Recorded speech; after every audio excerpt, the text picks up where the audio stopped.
A coworker once showed me a presentation she'd spent 2 weeks on. Beautiful slides, sharp data, a structure that actually told a story instead of just listing facts, and I wanted to say something real.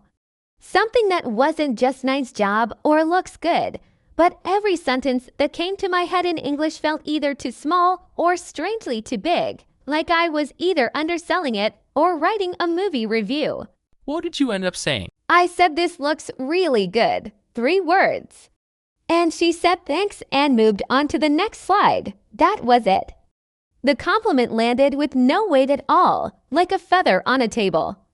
And I remember thinking afterward that I genuinely admired her work, and somehow none of that admiration made it into the 3 words I actually said. That gap between what you feel and what comes out of your mouth, that's such a specific kind of frustration. It is because giving a compliment seems like it should be the easy part of English. No risk, no bad news, just saying something nice. But nice job and looks good are the English equivalent of a polite nod. They're safe. They're forgettable. And the people who deserve a real compliment usually deserve more than 3 forgettable words. Today, we're fixing exactly that gap. How to say something kind in English that actually sounds like you mean it, instead of sounding like a template. And I think this matters more than people realize. A flat compliment doesn't just fail to land. It can actually feel slightly worse than saying nothing at all, because the other person can sense that you notice something worth praising, and somehow it still came out small. I had a similar moment actually on the other side of it. A friend cooked dinner for a group of us. Clearly spent hours on it. And all I managed to say was, "This is really good." 4 words. And I remember her face doing this small thing, like she was waiting for more, and then just accepting that 4 words was what she was getting. That tiny pause where someone waits for more, that's the moment we're talking about today. That's the gap between feeling something and actually transmitting it in English. Welcome to Noka Daily English. I'm Noka, and yes, this looks really good is still something I catch myself saying sometimes, even now. And I'm Leo. Today's episode is about giving compliments in English, how to say something genuinely kind without it sounding stiff, generic, or like you copied it from a greeting card. We'll cover how to compliment someone's work, how to compliment a person directly without it feeling awkward, how to receive a compliment gracefully in English, which is its own skill, and how to compliment people across different relationships, a stranger, a colleague, a close friend. Plus 3 role plays and a full vocabulary recap. If you've ever felt like your compliments come out flat in English, today fixes that. Let's go! Let's start with why this happens. Why do compliments in a second language so often come out sounding generic, even when the feeling behind them is completely genuine? I think it's because we learn the safest, shortest phrases first. Nice, good, great, cool. These words are easy to grab under social pressure. And they're not wrong, they're just small. They don't carry any specific information about what you actually noticed. So the fix is specificity. Almost entirely, yes. The difference between a forgettable compliment and a memorable one is rarely the vocabulary level, it's the specificity. Nice presentation is forgettable. I loved how you used that one slide to completely reframe the whole argument is memorable. Same person, same event, completely different impact. Give us the formula then. How do you build a specific compliment on the spot, especially when you're put on the spot and your brain wants to default to nice job? 3 parts. 1. Name the specific thing, not the whole thing, one detail. 2. Say what effect it had on you. 3. Optional but powerful, connected to something bigger, like their skill or effort, not just the result. Let's build one together using your presentation story from the hook. Okay, specific thing. The way you structured the second section, going from the problem straight into the data. Effect. It made the whole thing click for me in a way I wasn't expecting. Bigger connection. You're really good at making complicated information feel simple. That's a real skill. That's a completely different compliment than "this looks really good." It tells her exactly what worked, why it worked, and what that says about her as a presenter. And it took maybe 10 extra seconds to say. That's the whole secret. A memorable compliment usually isn't longer because it needs fancy vocabulary. It's longer because it includes one real detail instead of zero. I think there's also a fear underneath the generic compliment, a worry that if you say something too specific, you'll sound over the top, or like you're trying too hard. That fear is common, but specific and over the top are not the same thing. Specific is calm and observational. I noticed exactly this thing. Over the top is exaggerated. This is the best thing I have ever seen in my entire life.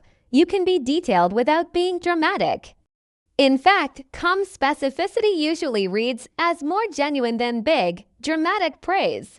I think part of what makes specificity feel risky in a second language is that it requires you to actually pay close attention in the moment, rather than reaching for a stock phrase.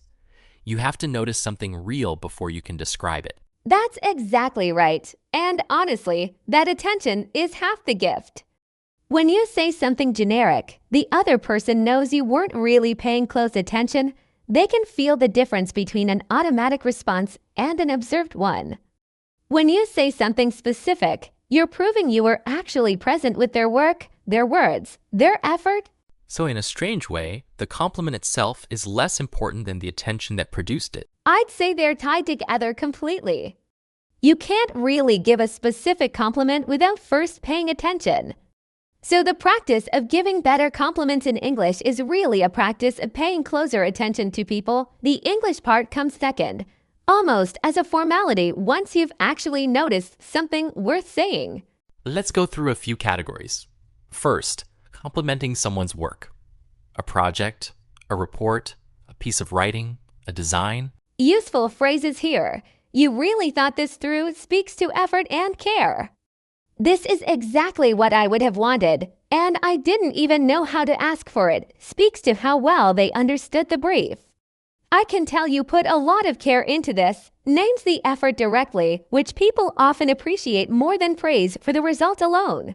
That last one is interesting, complimenting effort rather than outcome. It's actually one of the most underused compliment categories. Outcomes can be influenced by luck, timing, circumstances outside someone's control. Effort is fully theirs. When you say you clearly put a lot of thought into this, you're complimenting something they have full ownership over, which often lands deeper than praising the result. Let's talk about vocabulary for a second, because I think a lot of English learners get stuck recycling the same 3 or 4 adjectives. Good, nice, great, maybe amazing if they're feeling bold. Are there upgrades worth learning? There are, but I'd actually argue the adjective matters less than people think. It's the specificity around it that does the real work. Still, a few upgrades are genuinely useful.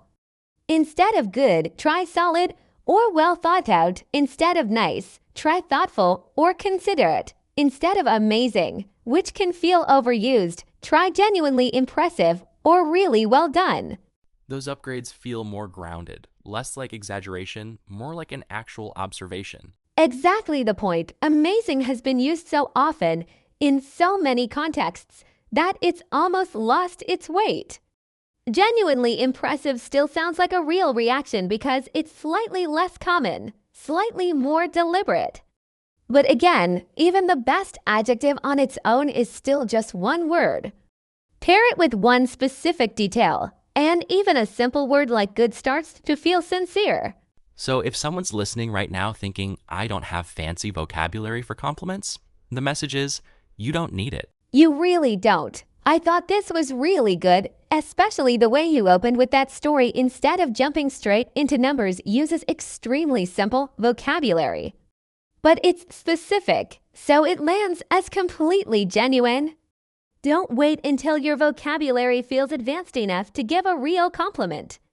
Add one detail to the words you already have. Complimenting someone's work feels relatively safe. Complimenting a person directly, their character, their personality, something about who they are, feels much riskier. Why is that? Because it feels more personal, and in a second language, personal moments already carry extra anxiety. You're not just worried about grammar anymore, you're worried about coming across as too forward, or insincere, or like you have some hidden motive. So how do you compliment someone's character without it sounding strange or overfamiliar? Anchor it to a specific moment or behavior, not a general trait. Instead of "you're so kind" out of nowhere, which can feel abrupt, try "the way you checked in on her after that meeting was really kind of you." You're complimenting kindness, but you're tying it to something you actually witnessed. That makes it feel earned rather than random. Exactly. A compliment that's tied to a specific moment feels observed. A compliment with no context feels like a generic label you could say to anyone. "You're so smart" could be said to 100 different people in 100 different situations. "The way you broke that problem down step by step was really smart" could only be said about that exact moment.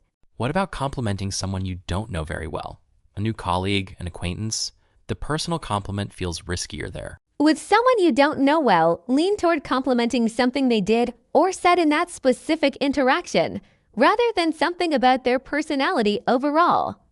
"You explained that so clearly. I really appreciated it" is safe and warm.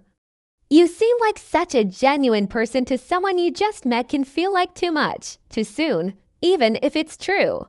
So familiarity changes how personal the compliment can get. It does. The closer the relationship, the more room you have to compliment character directly. With a close friend, "you're one of the most patient people I know" lands as warm and earned, because the relationship has enough history to support that kind of statement. The same sentence to a stranger would feel oddly intense. What about tone? Is there a difference between a compliment that sounds genuine and one that sounds performative, even when the words are similar? Huge difference, and it usually comes down to timing and delivery, not just word choice. A genuine compliment is usually said in the moment, fairly simply, without a big build-up. A performative one often comes with extra flourish. "Oh my gosh, I have to say, this is honestly incredible," which can sometimes read as more about the speaker's enthusiasm than the actual subject. So understated can actually feel more sincere than enthusiastic. Often, "Yes, this really impressed me" said plainly with eye contact and a pause, can land harder than "this is absolutely amazing" said quickly while you're already walking away. Sincerity lives in the pacing as much as the words. What about a category people get especially nervous about? Complimenting someone's appearance, outfit, haircut, that kind of thing? I think there's real anxiety in English around getting this wrong. There's good reason for that anxiety. Actually, appearance compliments carry more risk of feeling intrusive than almost any other category, so the safest version stays specific to a choice the person made, not their body or appearance in general. Can you give an example of the safer version versus the riskier one? Safer: "That color looks great on you," or "I really like that jacket." You're complimenting a choice, what they choose to wear, which feels like complimenting their taste, not their body. Riskier, and best avoided especially in a professional setting, comments about someone's weight, body shape, or anything that sounds like it's evaluating their physical appearance directly rather than a choice they made. So the rule of thumb is compliment the decision, not the body. That's a great way to put it. "I love your hair" like that is about styling, a decision. Comments that drift toward body size or shape, even when meant kindly, can land very differently than intended, especially across cultures, languages, and relationships where you don't fully know someone's comfort level yet. And in a professional setting specifically, I'd actually lean towards skipping appearance compliments at work altogether unless they're extremely brief and clearly about a professional context, like "nice setup for the presentation today" rather than anything about the person's body. When in doubt, compliment the work, the effort, or the skill instead. Those compliments almost never carry the same risk. one more practical scenario. What about giving a compliment under time pressure, like right before a meeting starts, when you barely have 10 seconds and your brain wants to default to "nice job"? Even 10 seconds is enough for one upgrade. You don't need the full 3-part formula every time. Sometimes one short, specific phrase is all the moment allows, and that's completely fine. "Loved your point about the budget earlier" takes about the same time to say as "nice job," but it names exactly what you noticed. So the formula scales down too. It's not all or nothing. Exactly. Think of it less as a strict formula and more as a habit of attaching one detail to your compliment whenever you can. Some days, that's a full 3-part compliment with real depth. Other days, it's 5 fast words with one specific noun in them. Both versions beat the generic default. Now let's flip it, because receiving a compliment in English is its own challenge, and honestly, I think it might be even harder than giving one. I completely agree. My instinct for years was to deflect immediately. Someone would say, great presentation, and I'd say, oh, it was nothing really, the team did most of the work, every single time. That instinct is so common, especially for people who were raised to value humility. But there's a problem with constant deflection. It can actually come across as rejecting the other person's judgment, not just being modest. What do you mean? If someone says this is really impressive and you immediately say no, it's really not that good, you're essentially telling them their opinion is wrong. Even though your intention was humility, the effect can feel like you're dismissing their judgment rather than accepting their kindness. So what's the better response? Simple acceptance paired with gratitude. Thank you, that really means a lot. Or thanks, I worked hard on that part especially. You're not bragging, you're not overclaiming, but you're also not rejecting their compliment. You're just receiving it. What if you genuinely had help and you want to share credit without it sounding like deflection? There's a difference between sharing credit and deflecting the whole compliment. Sharing credit sounds like, thank you honestly, the whole team pulled this together. I'll pass that along to them too. You accepted the compliment first, then expanded it to include others. That's different from instantly rejecting it. So accept first, then share, rather than deflecting before you've even accepted anything. Exactly that order, accept, then expand if you want to. Never skip straight to deflection. It short-circuits the whole exchange before it really happens. What about when a compliment makes you genuinely uncomfortable? Not because of humility, but because you're just not used to being complimented on that particular thing. That happens, and it's okay to acknowledge the discomfort lightly without making it a whole moment. Thank you. I'm not great at taking compliments, but I appreciate that. Genuinely, you're being honest about the awkwardness while still letting the compliment land. That phrase is actually really disarming. Naming the awkwardness out loud somehow makes it less awkward. It often does, because you're not pretending to be smooth about something that doesn't feel smooth. And most people relate to that discomfort. Almost everyone feels a little strange receiving praise, in any language. Naming it briefly is more relatable than performing false confidence. I think there's also something specifically tricky for English learners here. In some languages and cultures, immediately deflecting a compliment is actually the polite, expected response. So switching to just accept it in English can feel like you're being taught to be rude in your own framework. That's such an important point. And I don't think the goal is to abandon humility. It's to find an English phrase that carries humility without sounding like outright rejection. Thank you. That's kind of you to say does both.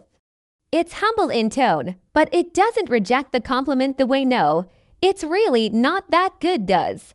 So you can keep your instinct toward modesty, just adjust the specific words. Exactly. The instinct is fine. It's actually a lovely instinct. The English just needs slightly different packaging, modest tone, accepting content, rather than modest tone, rejecting content. That small shift changes how the whole exchange feels for both people. What about compliments at moments where you're genuinely struggling, like someone compliments your English itself, which can feel like a strange thing to receive when you're not feeling confident about it that day? This one comes up constantly for English learners, specifically. Someone says your English is really good and the instinct is often to deflect hard. No, I still make so many mistakes, but that compliment deserves the same simple acceptance as any other. Thank you, I've been working on it is honest, warm, and doesn't dismiss the genuine effort behind your progress. That's a nice one to end on for this section because, in a way, this whole episode is practice for exactly that moment. It really is. Compliments about your English are still compliments. Receive them the same way, simply with a small thank you, without the instinct to immediately list everything still wrong with your grammar. And honestly, the fact that you're listening to a podcast in English right now, picking up phrases, practicing role plays out loud, that's worth a compliment too. Not from us as hosts giving you a generic good job, but a genuine one. Showing up daily for something difficult in a language that isn't your first is a real and specific thing to be proud of. So if nobody's told you that today, consider this one specific and not generic at all. Let's talk about how compliments shift depending on who you're talking to, because a compliment to your manager is a different shape than a compliment to a close friend. Complimenting upward to a manager or someone more senior needs a slightly different register. You want it to sound professional and observational, not like you're trying to flatter them for personal gain. What works well there? The way you handled that client call was really impressive. I picked up a few things I want to try myself. You're complimenting a specific skill, and you're framing yourself as learning from it, which keeps it professional rather than personal.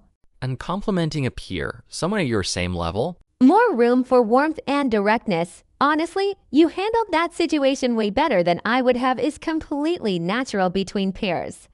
It has a bit of humility built into. You're not just praising them, you're comparing yourself a little, which makes it feel more like a real reaction than a formal statement. What about complimenting someone junior to you or someone newer to the team, like a first-day employee, going back to our last episode? This is such an important one because a compliment from someone more senior can carry a lot of weight for a new person. You asked really good questions today. That's going to serve you well here, can genuinely shape how confident that person feels for the rest of the week. So a small compliment, well placed, can have outsized impact depending on the power dynamic. Exactly. The same words carry different weight depending on who says them. That's not a reason to compliment less. It's a reason to be more thoughtful about specificity the more your words might matter to the other person. In close friendships, where you have full permission to be warm and direct. This is where you can compliment character most freely because the relationship already holds enough trust to support it. You're one of the most reliable people I know. I never worry when I ask you for help is the kind of thing that lands beautifully between close friends and might feel too intense anywhere else. Do you think people compliment their close friends enough, though? In my experience, we sometimes save our warmest words for people we know least well because we're trying to make a good impression and forget to say them to the people who matter most. That's such a true observation. We polish our English for strangers and acquaintances and get lazy with the people closest to us, assuming they already know how we feel. But hearing it said out loud, even to someone who already knows, still means something. Don't save your best compliments only for people you're trying to impress. What about complimenting a group, not just one person? Like after a team finishes a big project together, does the formula change? Group compliments need a slightly different structure because you want everyone to feel acknowledged without the compliment becoming so general it loses all its specificity. One approach: name the group achievement specifically, then call out one or two individual contributions briefly. Can you give an example? This whole launch came together better than I expected. The timeline alone was incredibly tight. Sarah's coordination with the other departments kept everything on track, and the design team's last-minute fixes saved us more than once. You name the group win, then specific people, then specific contributions. Everyone hears something real about themselves, not just a vague great job team. That takes more thought than just saying great job everyone in a meeting. It does take a bit more thought, but the payoff is large. A specific group compliment can genuinely shift team morale, especially after something demanding. Great job, everyone gets nodded at and forgotten within the hour. A compliment that names real contributions gets remembered and repeated. So let's talk about timing too. Does it matter when you give a compliment right after something happens versus much later? Timing matters more than people expect. A compliment given immediately after the moment feels connected and alive. That was such a clear answer you just gave right after a meeting lands very differently than the same words a week later, when the moment has already faded for everyone involved. But is there ever value in the delayed compliment, coming back to something later? Definitely, just for a different reason. A delayed compliment signals that something stuck with you, that you kept thinking about it afterward. I've been thinking about that point you made in the meeting last week, and it's actually changed how I'm approaching this project. Is a powerful kind of compliment precisely because it proves the impact lasted beyond the moment itself. Some media compliments feel alive and connected, and delayed compliments feel like proof of lasting impact. Both have their place. Exactly. There's no single right timing.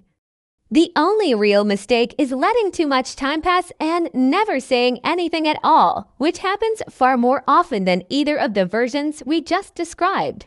I think that's the real enemy in all of this. Not bad phrasing, not imperfect grammar, but silence.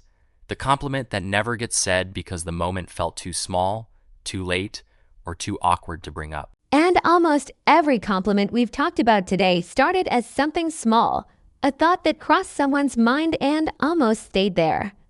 The entire skill we're teaching today isn't really about English at all, underneath it. It's about closing the distance between noticing something good and actually saying it out loud. Comment time, one word, as always. What's a compliment someone gave you that you still remember? Just describe it in one word, the feeling it gave you. Proud? Surprised? Seen? We're reading every single one, and we're pinning this question right now so it's the first thing you see in the comments. Bonus! What's a compliment you've always wanted to give someone in English but never knew how to say? Tell us. We might build a whole episode around the best ones. Role plays next. 3 real situations, real English. Say the lines out loud with us. Situation 1.